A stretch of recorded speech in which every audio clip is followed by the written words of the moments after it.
हाँ तो बच्चों, कैसे हैं आप लोग? उम्मीद करते हैं कि आप लोग अच्छे ही होंगे। तो आज की क्लास में हम लोग जो है पढ़ने वाले हैं कि स्वर संधि के कितने प्रकार होते हैं। तो सबसे पहले हम लोग जानेंगे स्वर संधि के प्रकार, और उसके बाद उनके प्रकार के जो है परिभाषा को जानने का कोशिश करेंगे और नियम को जानने का कोशिश करेंगे। तो चलिए सबसे पहले हम लोग स्वर संधि को जो है प्रकार को देख लेते हैं कि कितने होते हैं। तो सबसे पहले हम लोग जानेंगे स्वर संधि के प्रकार। तो स्वर संधि के प्रकार बोले या भेद बोले तो स्वर संधि के होते हैं 5 भेद। कितने होते हैं? 5 भेद होते हैं। तो पहला है दीर्घ संधि, गुण संधि, वृद्धि संधि, यन संधि और आयादी संधि है। ठीक है, तो पहला है दीर्घ संधि, गुण संधि, वृद्धि संधि, यन संधि और आयादी संधि। तो सबसे पहले हम लोग जानते हैं कि दीर्घ संधि होता क्या है। ठीक है, तो सबसे पहले हम लोग जानेंगे दीर्घ संधि को। तो दीर्घ संधि जब दो स्वर ह्रस्व या दीर्घ स्वरों का मेल होता है तो वे दीर्घ स्वर बन जाते हैं। ठीक है, जब दो स्वर ह्रस्व या दीर्घ स्वरों का मेल होता है, ह्रस्व और दीर्घ स्वरों का मेल होता है, तो वे कौन से स्वर बनाते हैं? दीर्घ स्वर बनाते हैं। दीर्घ स्वर बन जाते हैं तो इसे दीर्घ स्वर संधि कहते हैं। ठीक है, तो इसे दीर्घ स्वर संधि कहते हैं। अब देखिए यहाँ पे जो है नियम है, तो अभी हम आप लोग को नियम को भी समझाएंगे कि यदि अ आ हर्षी दीर्घी हर्षु और दीर्घु, ठीक है, और री के बाद वे ही ह्रस्व या दीर्घ स्वर आए तो दोनों मिलकर क्रमशः आ बड़ी ई बड़ा ऊ री हो जाता है। ठीक है, तो अ आ हर्षी दीर्घी हर्षु दीर्घु और री के बाद वे ही ह्रस्व या दीर्घ स्वर आए तो दोनों मिलकर क्या बन जाते हैं? क्रमशः आ दीर्घी दीर्घु री हो जाते हैं। ठीक है, जैसे देखिए यहाँ पे है अनजोड़ अभाव। क्या है? अनजोड़ अभाव। तो यहाँ पे जो है हमारा अन्न में जो है ये क्या है? शब्द है। तो अन्न शब्द में जो है अंतिम वर्ण क्या है? इसमें अ है बच्चों। क्या है? अ है। इसमें क्या है? अ है बच्चों। और प्लस यहाँ पे देख लीजिए इसका जो है पहला वर्ण क्या है? अ है। तो अ और अ मिलके क्या होता है बच्चों? आ होता है। देखिए अब जो है हम लोग सबसे पहले देखिए एक बात आप लोग समझ जाइए कि पहला शब्द में हम लोग अंतिम वर्ण को देखते हैं। पहला शब्द में हम लोग अंतिम वर्ण को देखते हैं। तो इसमें जो है अंतिम वर्ण क्या है? अ है। क्या है? अ है। और दूसरे शब्द में जो है हम लोग पहला वर्ण को देखते हैं। तो दूसरे शब्द में जो यहाँ पे पहला वर्ण है अ, तो अ और अ मिलके क्या हो गया बच्चों? आ हो गया। तो यहाँ पे था अन। ठीक है बच्चों, यहाँ पे क्या था?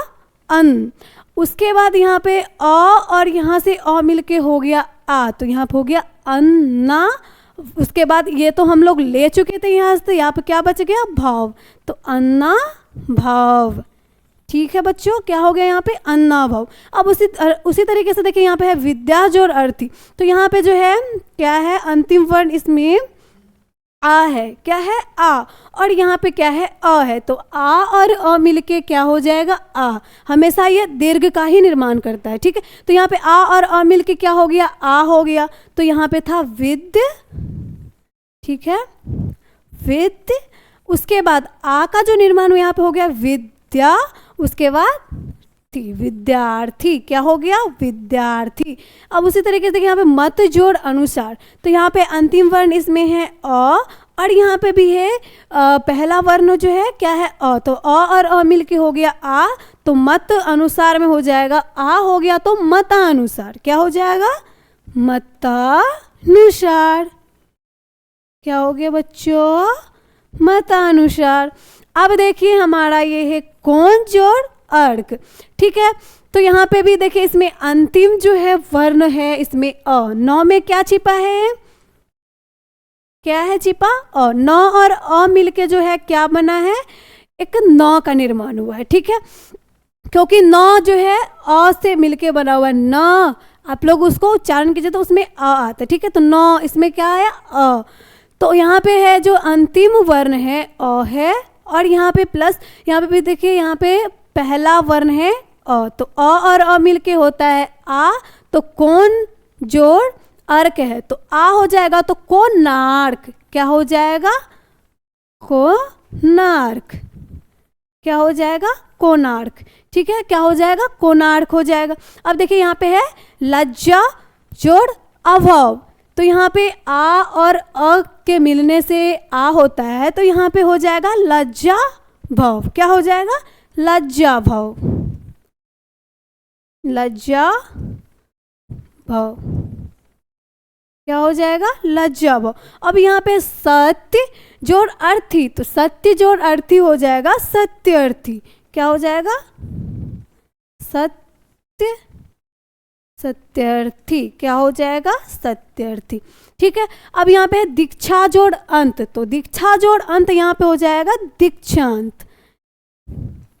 क्या हो जाएगा, दीक्षांत। ठीक है, क्योंकि यहाँ पे देखिए यहाँ पे अंतिम वर्ण यहाँ पे आ दिया हुआ था और आ और यहाँ पे था अ, तो आ और अ मिलके हो गया आ, तो दीक्ष। यहाँ पे हम लोग आ जब ले लिए थे तो यहाँ पे तो सिर्फ अक्ष बचा हुआ था, तो दीक्ष, और यहाँ पे त बचा हुआ था। ठीक है, और ये अंशवर्ण, तो यहाँ पे देखिए दीक्ष जोड़ यहाँ पे जो हम लोग उसमें आ को जोड़े तो दीक्षांत हो गया। क्या हो गया, दीक्षांत। रेखा जोड़ अंकित, तो यहाँ पे हो जाएगा रेखांकित। क्या हो जाएगा, रेखांकित, रेखांकित क्या हो जाएगा, रेखांकित। ठीक है बच्चों, अब देखिए यहाँ पे वीर जोड़ अंगना, तो क्या हो जाएगा, वीरांगना। क्या हो जाएगा, वीरांगना। क्या हो जाएगा, वीरांगना। ठीक है बच्चों, तो जिस तरीके से अभी हम लोग जो है स्वर संधि के प्रकार में दीर्घ संधि को समझे हैं, तो उसी तरीके से अब हम लोग जो है आगे जानेंगे गुण संधि को, वृद्धि संधि को, यन संधि को और अयादि संधि को। तो बच्चों अब हम लोग मिलते हैं नेक्स्ट क्लास में। Thank you.